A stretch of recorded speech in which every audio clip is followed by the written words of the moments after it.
Welcome to Blizzard Fire. We hope this video helps fire up your solution. You begin by preparing a confined environment so dependencies do not leak. Create a venv and activate it. Install Python 3. 11 Plus and the framework you chose, for example Fast API for async speed or Flask for simplicity. Once done, scaffold routes, a basic app factory, and a requirements file. Make sure to initialize Git now and commit your working scaffold. This saves time and gives you a rollback point. You will iterate from this reproducible baseline. You now implement the core. Define your endpoints and data contracts, because clear contracts prevent rework. Connect an ORM like SQL Alchemy and create migrations with Alembic so schema changes are versioned.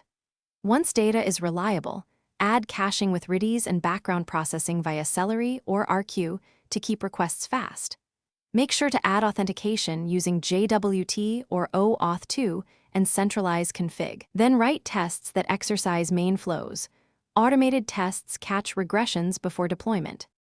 You finalize by containerizing the app and wiring up continuous integration so builds are repeatable, push images to a registry, and deploy with health checks. Once live, add structured logging, metrics, and alerts so you know when performance slips. Run load tests and configure graceful shutdowns to avoid losing requests. If something breaks, check the app logs and trace the request path. Correlate request ID across services to isolate the failing component quickly, then roll back if needed.